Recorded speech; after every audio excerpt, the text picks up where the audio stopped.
देश बदल रहा है, देशवासियों का जज्बा और जोश भी बदल रहा है। तो ऐसे में हमारी शिक्षा नीति भी क्यों ना बदले।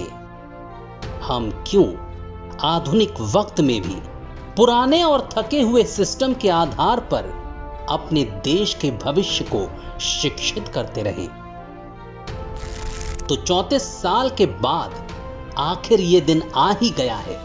29 जुलाई 2020 को इतिहास में सुनहरे अक्षरों से लिखा जाएगा, क्योंकि ये एक ऐसा बदलाव है जो पूरी तरह से देश और देश की आने वाली पीढ़ी के भविष्य को बदल देगा।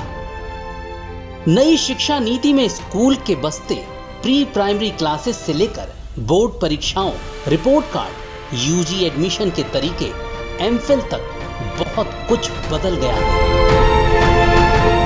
स्कूली शिक्षा, उच्च शिक्षा के साथ कृषि शिक्षा, कानूनी शिक्षा, चिकित्सा शिक्षा और तकनीकी शिक्षा जैसी व्यावसायिक शिक्षाओं को इसके दायरे में लाया गया है।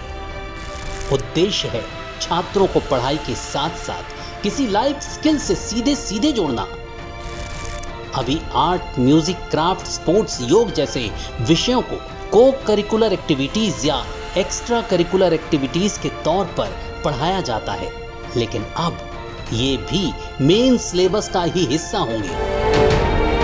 अभी तक शादी होने पर, बीमार होने पर या किसी और वजह से पढ़ाई बीच में ही छूट जाती थी, लेकिन अब अगर किसी भी कारण से पढ़ाई बीच सेमेस्टर में छूट जाती है तो मल्टीपल एंट्री और एग्जिट सिस्टम के तहत आपको लाभ मिलेगा। मतलब अगर आपने 1 साल पढ़ाई की है तो सर्टिफिकेट, 2 साल की पढ़ाई की है तो डिप्लोमा, 3 या 4 साल के बाद डिग्री दी जाएगी। मतलब आप जितनी भी पढ़ाई करेंगे उसे ही रिकॉग्नाइज किया जाएगा। नई शिक्षा नीति के तहत सरकार न्यू नेशनल करिकुलम फ्रेमवर्क तैयार करेगी, जिसमें ईसीई, स्कूल, टीचर्स और एडल्ट एजुकेशन को जोड़ा जाएगा। बोर्ड एग्जाम को भागों में बांटा जाएगा। अब 2 बोर्ड की परीक्षाओं के तनाव को कम करने के लिए बोर्ड 3 बार भी परीक्षा करा पाएगा। बच्चों के रिपोर्ट कार्ड में अब लाइफ स्किल को भी जोड़ा जाएगा।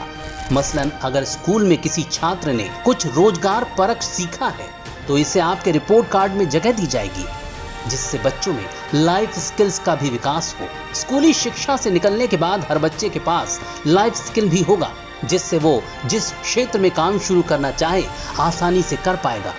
पीएम मोदी का पूरा जोर है कि साल 2030 तक हर बच्चे के लिए शिक्षा सुनिश्चित हो पाए, और इसके लिए एनरोलमेंट को 100% तक लाने का लक्ष्य रखा गया है। नई राष्ट्रीय शिक्षा नीति 2020 में राष्ट्रीय परीक्षा एजेंसी द्वारा उच्च शिक्षा संस्थानों में प्रवेश के लिए कॉमन एंट्रेंस एग्जाम का ऑफर दिया जाएगा। नई राष्ट्रीय शिक्षा नीति के अनुसार नेशनल टेस्टिंग एजेंसी को अब देश भर के विश्वविद्यालयों में प्रवेश के लिए प्रवेश परीक्षा आयोजित करवाने का एडिशनल चार्ज दिया जाएगा, ताकि जिसमें वो हायर एजुकेशन के लिए कॉमन एंट्रेंस परीक्षा का आयोजन कर सके। नई शिक्षा नीति में प्राइवेट स्कूलों को मनमाने तरीके से फीस बढ़ाने से रोकने की भी सिफारिश है। सिलेबस में भारतीय ज्ञान पद्धतियों को शामिल करने और राष्ट्रीय शिक्षा आयोग का गठन करने की बात भी की गई है। ये राष्ट्रीय शिक्षा आयोग ही भारत की प्राचीन ज्ञान पद्धतियों को समग्रता के साथ एजुकेशन से जोड़ने का काम करेगा। रिसर्च में जाने वालों के लिए भी नई व्यवस्था होगी। उनके लिए 4 साल के डिग्री प्रोग्राम का विकल्प दिया जाएगा, यानी 3 साल डिग्री के साथ 1 साल एमए करके एमफिल करने की जरूरत नहीं होगी। वो इसके बाद सीधे पीएचडी में जा सकेंगे। मतलब नई शिक्षा नीति में एमफिल को पूरी तरह से खत्म कर दिया जाएगा। यूएस की नेशनल साइंस फाउंडेशन की तर्ज पर सरकार एनआरएफ यानी नेशनल रिसर्च फाउंडेशन लाएगी, जिसमें न केवल साइंस बल्कि सोशल साइंस को भी शामिल किया जाएगा। ये बड़े प्रोजेक्ट्स की फाइनेंसिंग करेगा और शिक्षा के साथ रिसर्च में युवाओं को आगे लाने में मदद करेगा। मल्टीपल डिसिप्लिनरी एजुकेशन में अब किसी एक स्ट्रीम के अलावा दूसरा सब्जेक्ट भी लिया जा सकेगा। यानी अगर आप इंजीनियरिंग कर रहे हैं और आपको म्यूजिक का भी शौक है तो आप उस विषय को भी साथ ही साथ पढ़ पाएंगे। अब स्ट्रीम के अनुसार सब्जेक्ट लेने पर जोर नहीं होगा। प्राथमिक शिक्षा प्राथमिक स्तर पर शिक्षा में बहुभाषिकता को प्राथमिकता के साथ शामिल करने और ऐसे भाषा शिक्षकों की उपलब्धता को महत्व दिया जाएगा जो बच्चों के घर की भाषा को समझते हों।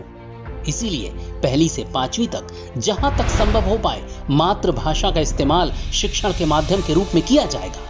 जहां घर और स्कूल की भाषा अलग अलग होगी वहां 2 भाषाओं के इस्तेमाल का भी प्रावधान होगा।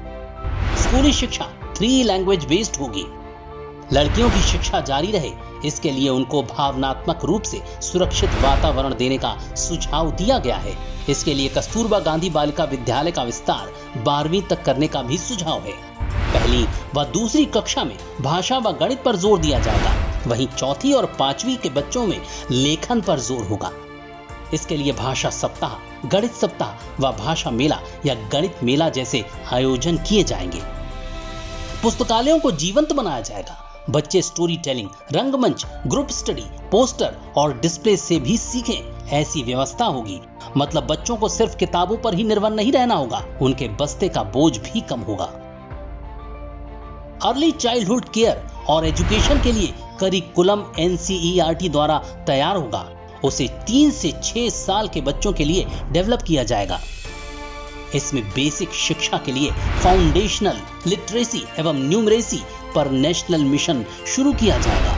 गिफ्टेड चिल्ड्रन व गर्ल चाइल्ड के लिए विशेष प्रावधान होगा। इसके अलावा पॉलिसी में कक्षा 6 के बाद से ही वोकेशनल स्टडी को जोड़ा जाएगा।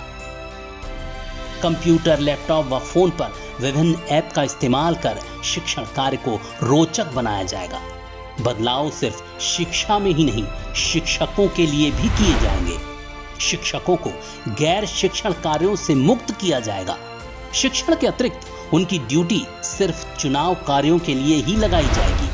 नई ट्रांसफर पॉलिसी आएगी जिसमें ट्रांसफर लगभग बंद हो जाएंगे।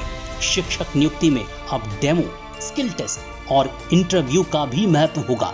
शिक्षकों को समय समय पर जरूरत के हिसाब से ट्रेनिंग व प्रशिक्षण दिए जाएंगे। सरकार अभी तक शिक्षा पर GDP का 4.43% ही खर्च करती है। अब इसे भी बढ़ाकर 6% कर दिया जाएगा और मानव संसाधन विकास मंत्रालय का नाम बदलकर शिक्षा मंत्रालय कर दिया जाएगा।